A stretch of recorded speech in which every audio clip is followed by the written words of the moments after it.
Ce qu'on voit ici, c'est un des organes les plus étonnants du corps humain, le cœur. C'est un muscle étonnant parce qu'il est capable de travailler sans arrêt pendant toute la vie.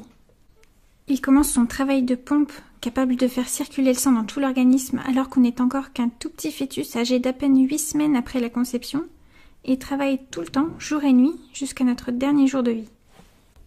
Pour comprendre comment le cœur fait circuler le sang, il est dessiné ici avec tous les vaisseaux qui l'entourent. On peut voir les vaisseaux qui arrivent au cœur et ceux qui partent du cœur. Mais on comprend mieux comment le sang circule dans le cœur si on regarde ce qui se passe à l'intérieur du cœur. Laissez-moi vous montrer ça. Ce qu'on va faire, c'est suivre le parcours du sang à travers le cœur sur ce schéma. C'est un peu comme si on avait coupé le cœur en deux. On voit mieux comment ces gros vaisseaux arrivent au cœur et partent du cœur. Je vais aussi me servir d'un autre petit schéma dans ce coin qui va représenter une personne. Voici sa tête, ses bras et au milieu de sa poitrine, son cœur. On va faire aussi ses jambes. Alors, le cœur récupère le sang en provenance de tout l'organisme, s'occupe de l'envoyer au poumon pour qu'il soit réoxygéné, avant de le redistribuer à nouveau. Donc le sang qui vient de ce bras arrive par ici, le sang qui vient de l'autre bras arrive aussi par ici, et le sang qui vient de la tête rejoint le cœur au même endroit. En fait, le sang provenant de ces trois endroits arrive dans une seule et même grosse veine qu'on appelle la veine cave supérieure.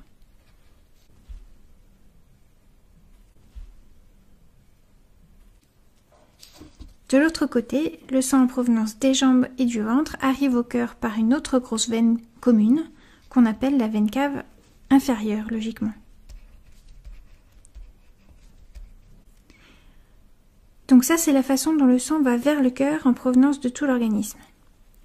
Il se retrouve ici dans ce qu'on appelle l'oreillette droite.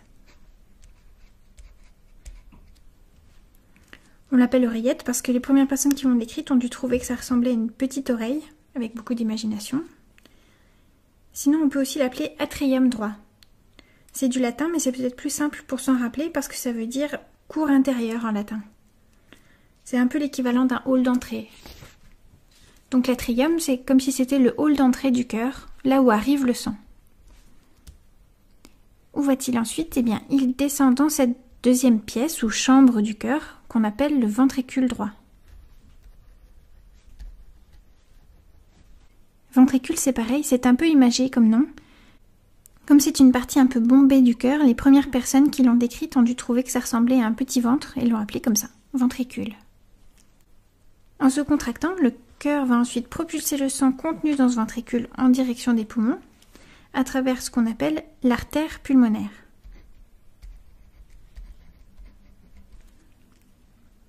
Au niveau des poumons, le sang est débarrassé de son CO2 en excès, rechargé en oxygène, puis revient vers le cœur par ces vaisseaux qu'on appelle les veines pulmonaires.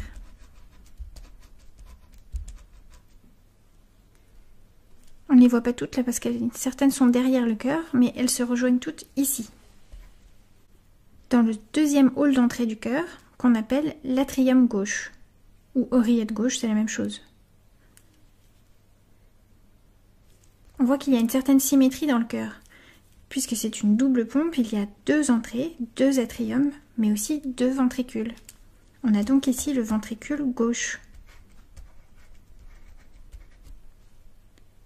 dans lequel le sang de l'oreillette gauche descend avant d'être éjecté en direction de tout l'organisme par cette grosse artère qu'on appelle l'aorte. Ce qu'on voit ici, ce sont des vaisseaux qui partent ensuite de l'aorte, celui-ci en direction du bras droit et de la tête, celui-ci également en direction de la tête, et celui-là vers le bras gauche. Je vais les rajouter sur ce petit schéma d'ensemble.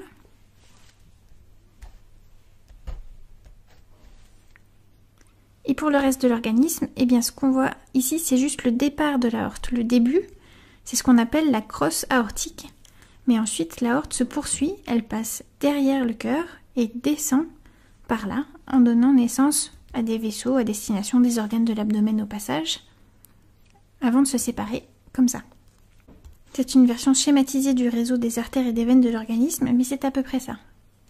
Une chose importante à préciser, c'est que sur ce schéma, j'ai représenté les veines en bleu et les artères en rouge, parce que le sang qui se trouve dans l'aorte est riche en oxygène, ce qui lui donne une couleur rouge, alors que celui qui vient des organes et arrive au cœur est plus foncé parce qu'il est moins riche en oxygène.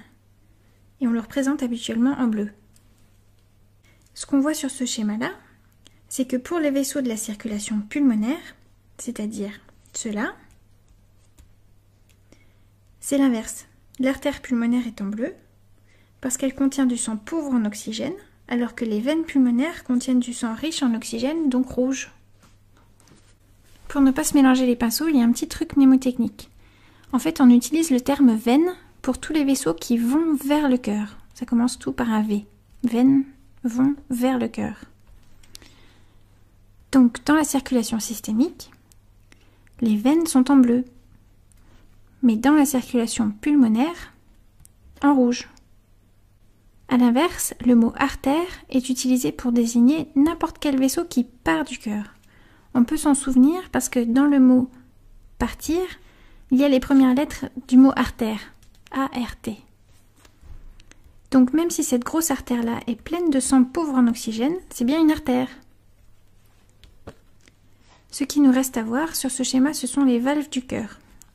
Elles sont importantes parce que c'est grâce à elles que le sang circule dans le bon sens à l'intérieur du cœur. Et bien de ce côté-là, c'est la valve qu'on appelle la valve mitrale qui évite le reflux du sang et qui oblige le sang à aller de l'oreillette vers le ventricule gauche. Et de ce côté-là, c'est la valve qu'on appelle la valve tricuspide qui empêche le reflux du sang et qui l'oblige à aller dans le sens oreillette droite vers le ventricule droit. Il y a aussi deux autres valves ici, qui ont des noms plus faciles à retenir. À la base du tronc commun de l'artère pulmonaire, c'est la valve pulmonaire. Et à la base de l'aorte, la valve aortique. Donc si on refait le tour, le sang arrive par l'oreillette droite ou atrium droit, descend dans le ventricule droit, puis part du cœur dans l'artère pulmonaire en direction des poumons, revient vers le cœur par les veines pulmonaires, dans l'oreillette ou atrium gauche, puis dans le ventricule gauche, et c'est reparti pour un tour.